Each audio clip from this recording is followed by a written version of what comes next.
አምባሳደር ብናልፍ አንዱዓለም ከፕሬዝዳንት ዶናልድ ትራምፕ ጋር በነጩ ቤተ መንግስት ለመጀመሪያ ጊዜ ተገናኙ። በአሜሪካ የኢትዮጵያ ፌዴራላዊ ዴሞክራሲያዊ ሪፐብሊክ ልዩ መልእክተኛና ባለሙሉ ስልጣን አምባሳደር ብናልፍ አንዱዓለም ከፕሬዝዳንት ዶናልድ ትራምፕ ጋር በነጩ ቤተ መንግስት የመጀመሪያ ግንኙነታቸውን አካሂደዋል።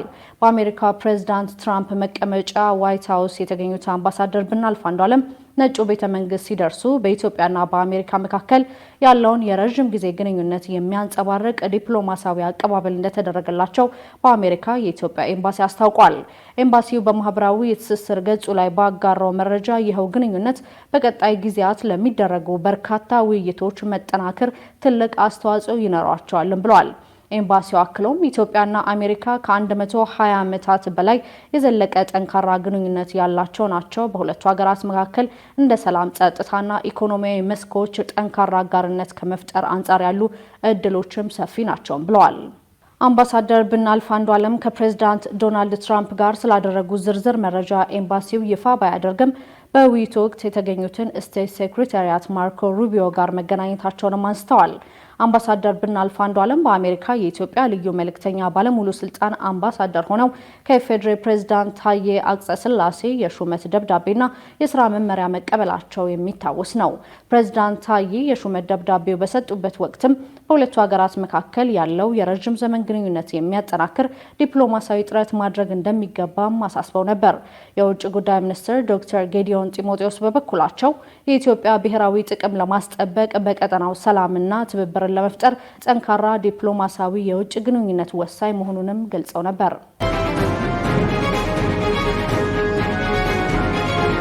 ኢትዮጵያ ኦርቶዶክስ ተዋሕዶ ቤተክርስቲያን በአገልጋይ ትዝታው ሳሙኤል ላይ ቤተክርስቲያንን በመሳደብ አባቶችን በማዋረድ የሚል ክስ መሰረተች። የኢትዮጵያ ኦርቶዶክስ ተዋሕዶ ቤተክርስቲያን መንበረ ፓትርያርክ ጠቅላይ ቤተ ክህነት ጽሕፈት ቤት የሕግ አገልግሎት መምሪያ በፕሮቴስታንት እምነት አገልጋይ ትዝታው ሳሙኤል ላይ ክስ መመስረቱን አስታውቋል።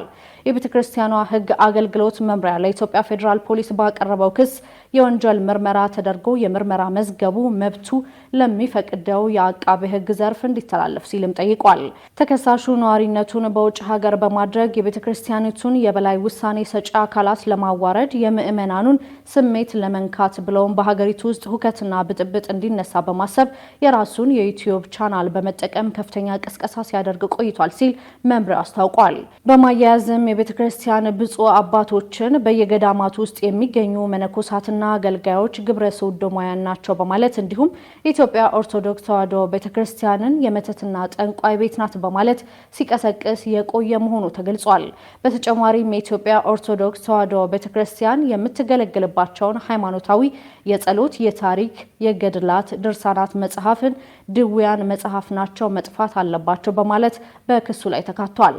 ቤተ ክርስቲያኗ በቅድስና የምታከብራቸውና የምትዘግራቸው ቅዱስ አባቶችና እናቶች ጣዖታትና ጣዖት አምላኪያን ናቸው በማለት ግለሰቡ የፈጸመውን የወንጀል አድራጎት በመጥቀስ ክስ መስርቶበታል። መምሪያውና የሕግ ባለሙያዎች አብይ ኮሚቴ በአጠቃላይ 7 ነጥቦች ያካተተ የወንጀል ዝርዝሮችን በመግለጽም ጉዳዩን ለሚመለከተው አካል ቀርቦ ግለሰቡ በሕግ ተጠያቂ እንዲደረግ ባቀረበው አቤቱታም ገልጿል። በተያያዘ መምሪያውና የሕግ ባለሙያዎች አብይ ኮሚቴ ለጉዳዩ ልዩ ትኩረት በመስጠት ክትትል በማድረግ ለፍጻሜ እንዲያበቁትም ገልጿል።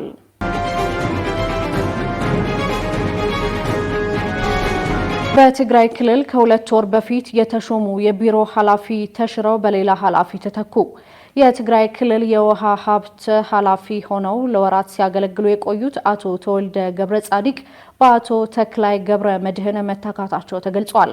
በአዲሱ የተተኩት አቶ ተወልደ ገብረ ጻዲቅ ነባር የህወሓት ታጋይ ሲሆኑ ላለፉት 34 ዓመታት ከትግራይ የተለያዩ የዞን አስተዳዳሪነት እስከ አዲስ አበባ የኢህአዴግ ጽሕፈት ቤት ኃላፊ በመሆንም ሰርተዋል። ከወራት በፊት በሌተናል ጀነራል ታደሰ ወረደ የሚመራው ጊዜያዊ አስተዳደር ወደ ኃላፊነት ሲመጣ በህወሓት እጩ አቅራቢነት ባይቶና በተባለ ተቃዋሚ ፓርቲ አባል ሲመራ የነበረውን ተክተው የክልሉ የውሃ ሀብት ቢሮ ኃላፊ ሆነው መሾማቸውም ይታወሳል። የአቶ ተወልደ ሹመት በአቶ ጌታቸው ረዳ ሲመራ የነበረው ጊዜያዊ አስተዳደር ለተቃዋሚ ፓርቲ ሰጥቶ የነበረውን 2 የቢሮ ኃላፊነት ቦታ ወደ 1 የሚያሳነስ በመሆኑ ተቃውሞ ገጥሞትም ነበር። ይህንን ተከትሎ ታዲያ የቀድሞ የክልሉ የውሃ ሀብት ቢሮ ኃላፊ አቶ ተወልደ በሰጡት አስተያየት ከፖለቲካ እንቅስቃሴ በተሰረዘው ህወሓት መካከል ቡድናዊ ሽኩቻ አለ ያሉ ሲሆን በሁለት ወር ውስጥ በምን ምክንያት ከኃላፊነታቸው እንደተነሱ ግን ያሉት ነገር የለም። ይኸው የቀድሞ የቢሮ ኃላፊ ታዲያ አቶ ተክላይ ገብረ መድህን በተባሉ የህወሓት የስራ አስፈጻሚ አባል መተካታቸው ተገልጿል። አቶ ተክላይ ገብረ መድህን የሹመት ደብዳቤያቸውን ከፕሬዝዳንት ሌተናል ጀነራል ታደሰ ወረደ እጅ መቀበላቸውን የክልሉ የውሃ ሀብት ቢሮ ምንጮች አረጋግጠዋል ሲል ቲኪቫ ኢትዮጵያ ዘግበዋል። አስተያየት ሰጪዎች በበኩላቸው እንዲህ ያለው ሹመት ያልተለመደ ነው ያሉ ሲሆን ሹመቱ ህወሓት መካከል ቡድናዊ ሽኩቻ መፍጠሩን ያሳያልን ብለዋል።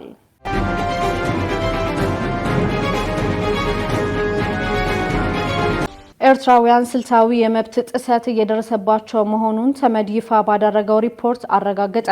በተባበሩት መንግስታት የኤርትራ የሰብአዊ መብት ልዩ ዘገባ ባወጣው ሪፖርት ኤርትራውያን በፕሬዝዳንት ኢሳያስ አፈወርቂ የሶስት አስርት ዓመታት የስልጣን ዘመን ከፍተኛ የመብት ጥሰት እየደረሰባቸው መሆኑን አረጋግጧል። በአፍሪካ ቀንድ ወደ 3.5 ሚሊዮን የሚጠጋ ህዝብ ያላት ኤርትራ አንዳንድ ጊዜ የአፍሪካ ሰሜን ኮሪያ የሚል ቅጽል ስያሜ እንደሚሰጣት ሪፖርቱ የጠቆመ ሲሆን በዓለም ላይ ከመብት ጋር በተያያዘ ይፋ በሚደረግ የሀገራት መመዘኛ ዝርዝር ኤርትራ ሁሉም መጨረሻ ቦታ ላይ እንደምትገኝ አንስቷል።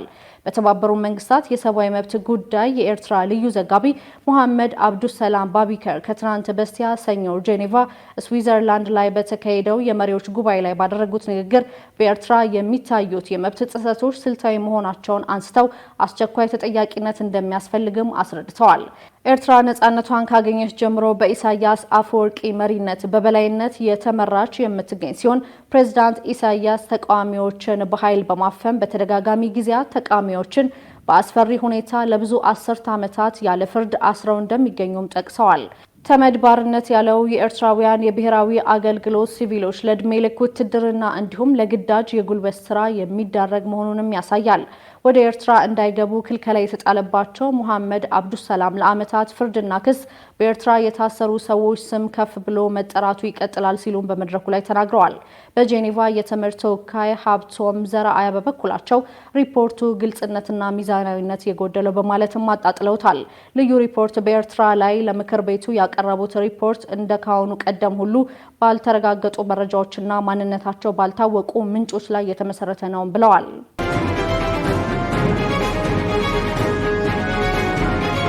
ኢራን ከእስራኤል ጋር እያካሄደችው ባለው ግጭት ሩሲያ በመካከለኛው ምስራቅ ሌላ ወዳጇን እንዳታጣ መስጋቷ ተገለጸ። እስራኤል በኢራን ላይ ዘርፈ ብዙ ጥቃቶችን እየፈጸመች መሆኗን ተከትሎ የሩሲያ ባለስልጣናት በመካከለኛው ምስራቅ ያለው ወቅታዊ ሁኔታ አሳሳቢና አደገኛ ነው እያሉ ይገኛሉ። ይህንም ተከትሎ የሩሲያ ሚዲያዎች የሁለቱ ሀገራት ግጭት ለሞስኮ ያለው አዎንታዊ ውጤት አጽንኦት ሰጥተው በመናገር ላይ መሆናቸውን የዚህ ማሳያ ነውም ተብሏል። ለዚህ እንደ ምክንያትነት የተነሳው ሩሲያ ከ5 ወራት በፊት ሁሉን አቀፍ ስትራቴጂካዊ አጋርነት በተፈራረመችባት አገር ላይ እስራኤል የምታደርገው ጥቃት መከላከል አለመቻሏ መሆኑም ይነሳል። ነገር ግን ይህ የሩሲያ ኢራን ስትራቴጂካዊ አጋርነት ስምምነት ወታደራዊ ጥምረት እንደማያካትት የሚነገር ሲሆን ይህ ጦርነት ተባብሶ የሚቀጥልና አድማሱን የሚያሰፋ ከሆነ ሩሲያ በመካከለኛው ምስራቅ ያላት ተጽዕኖ የሚያስቀር መሆኑንም እየተነገረ ይገኛል።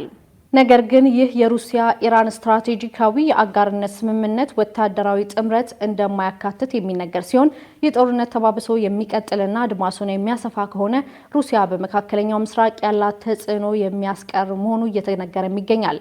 6ኛ ቀኑን በያዘው የኢራንና እስራኤል ግጭት እስራኤል ትናንት ሌሊት በቴህራን የሚገኙ የኒውክሌር ማብለያና ጦር መሳሪያዎች ማዕከል መምታቷ የተገለጸ ሲሆን ኢራን ደግሞ ወደ እስራኤል የምታደርገው የጥቃት መጠን እየቀነሰች መምጣቷም ተነስቷል።